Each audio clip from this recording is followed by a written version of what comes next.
Time for number 96 of my Best Picture Marathon. Boom!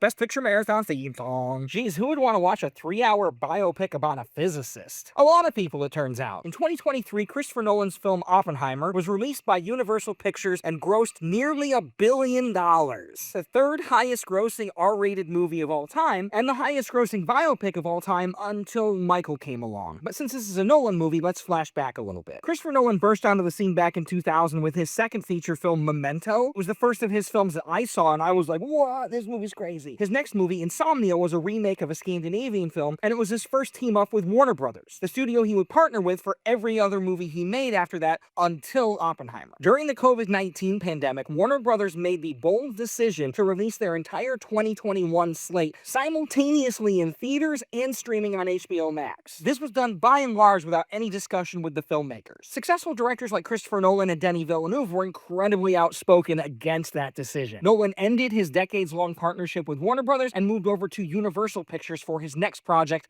Oppenheimer. Oppenheimer, of course, tells the story of J. Robert Oppenheimer, a controversial physicist who was recruited by the US Defense Department to create an atomic bomb to be used theoretically against Germany. But ultimately, of course, it's used against Japan to end World War II. The film deals with a lot of different themes like anti-Semitism, ego, and McCarthyism, but at its core, it's a film about facing responsibility for the consequences of our choices, particularly as regards scientific discovery. Are the people who created the atomic bomb ultimately responsible for the way that it's used and the many, many resulting deaths? Irish actor Cillian Murphy won an Academy Award for his performance as Oppenheimer, and Robert Downey Jr. won an Oscar for his role as a politician who recruits and then later opposes Oppenheimer. The film also features Emily Blunt, Matt Damon, Lawrence Pugh, Josh Hartnett, Casey Affleck, Rami Malek, Kenneth Branagh, Benny Safdie, David Krumholtz, Alden Ehrenreich, and Gary Oldman. The film opened to predominantly positive reviews, with many critics suggesting it's a magnificent masterpiece, and of course it was a huge commercial success, famously opening the same weekend as Greta Gerwig's Barbie movie. Of course, there's another movie from 2023 that I think would make for an interesting double feature with Oppenheimer called Godzilla Minus One. It's so good. Now, I have issues with a lot of Christopher Nolan's movies. His world building is often so contrived and convoluted that half the movie is just exposition to explain the movie, but there are a lot of things that he does really well, and I think Oppenheimer generally represents the best aspects of Christopher Nolan's work. It's a spectacular, sprawling, tense historical drama that also focuses deeply on the humanity of its protagonist. I do have some minor quibbles with the film, but on the whole, I think it's excellent. I was also fortunate to get to see the movie in 70mm IMAX when it first opened, and boy, did it look spectacular. I've watched the film several times since then, and gosh, Hoyt van Hoytema's cinematography, Ludwig Göransson's score, all the performances, it's just magnificent. Once again, there were a number of solid films that were nominated for Best Picture that year, but I don't think there was any way Oppenheimer was not going to win. And I'm cool with that. Okay, just 2 movies to go. Next up, Anora. See you then.